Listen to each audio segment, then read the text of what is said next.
since, what was it, Liz Truss? Yeah, she was Prime Minister for a couple of weeks. Boris. Sorry? When Tony Blair got in, it was like a big, everybody was so happy. And there was like a positivity about that. Remember Tony Blair getting in? Yeah, sure. Everybody thought it was going to be marvellous because he said all the right things.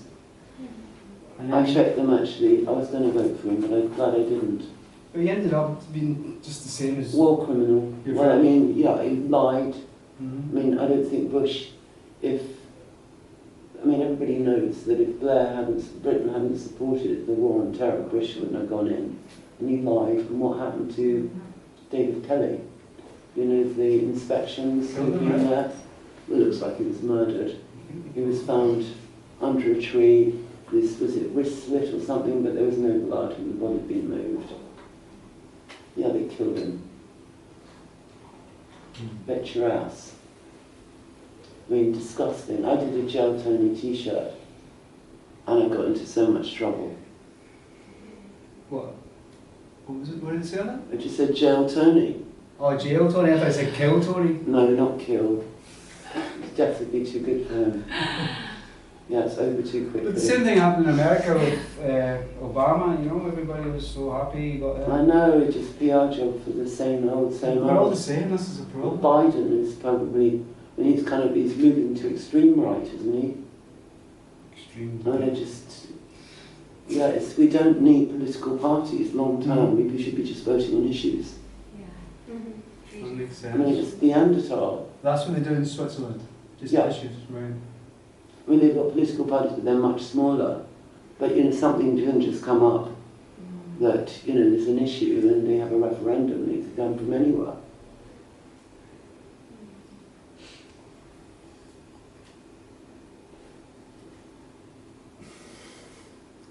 You're done. I think, no, well, there's loads of stuff, but maybe you should ask if anybody's got questions.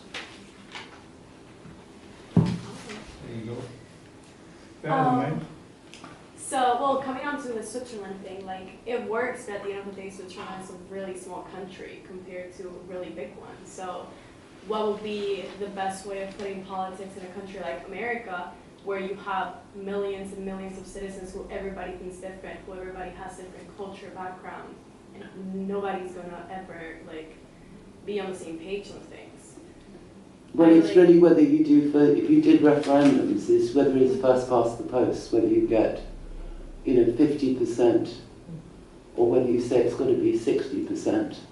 I've got to vote, but, you know, it's like we're in a melting pot, you know, it's got to be, I mean, it works better in smaller units, democracy. So if it was per state, at least you have that. But if it was per state, they voted, and then there could be big national issues, like constitutional issues that everybody could vote on, but it's so easy to do now. I still think, you know, it's like microcosm is microcosm is macrocosm, that you can go from small to very big, because it's a successful system and it can be done electronically and it's safe.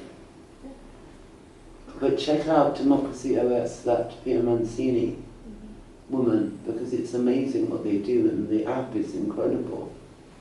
I think it's being used now by certain councils in the Basque Country and it's starting to happen.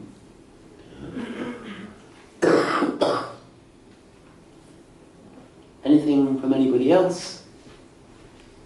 Just interested that AI technology hasn't come up in conversation, because that's something that, like, there's a lot of discussion now of people saying how it could be, if we're not careful, AI could become the bad teenager, where like this is probably our evolution point, and we could, like, if you had the opportunity to train a team of people to train AI technology, who would you put on your team? They've got to be nice. I mean, one of the things that happened, wasn't it, when they were training AI to think like a person, is they turned out these terrible racists. Yeah. So you've got, I mean, that already is a kind of a precipice. So how do we avoid that? You know, how would you elect who trained the AI? and whether they pick up an idea themselves. I mean, they'll be talking about them like that they're human, that they've got a, that they've got free will, that they're like this new humans that exist in the ether, that we've transcended our bodies, and that we're giving birth to terrifying invisible monsters.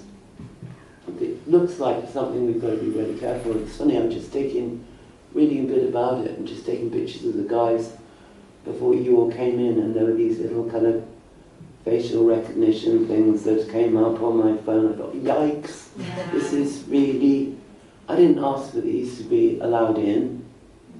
They've kind of passed all the frontiers, the kind of skin-flesh barriers that become part of us.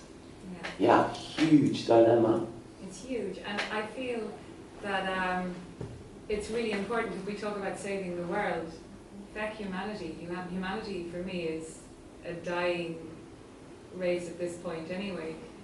That if we really care about the future, we should, and the planet Earth surviving, it's a really interesting conversation. We have to train AI as our servants, not our masters. Or even just help them to love more. To be loving, yeah. Yeah, to be loving. Yeah. Yeah, we have a really good opportunity. I think that's, for me, is the... That's such an interesting idea. Yeah, I mean, this is less of a question, but I just want to jump on that. So just kind of dialing it back to the Beatles, right, and dialing it back to, choose love.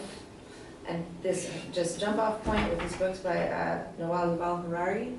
Yeah, I love him. Right, so the thing is that the next point in the evolution is AI. We are technological, we're going to go there. So what are the values that we share? One of my horrifying views of the future is like, there are going to be so many mean lowly robots.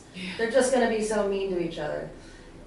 We as humans have this spiritual life that we have, and we think they were going to pass it on to other human beings. We're not. We're going to pass it on to this form of intelligence. I mean, that's what's going to happen. I don't think in terms of, we have to save the world. As a futurist, I've always kind of had this vision, like, we keep going on, it's just going to be the conditions. So are they really terrible conditions, or are they going to be elevated, healthy conditions? So dialing it back to the essence of every religious movement, anyway, is this kernel of love. And so that's what I love about your work, and I love about this message, and that is really that's what's going to save life. AI is going to be like us, and it's the only thing that can have in it that is the attitude that it deals with any problem. So when we talk about... we get that in there, is it too late? They're really eating each other. Yeah.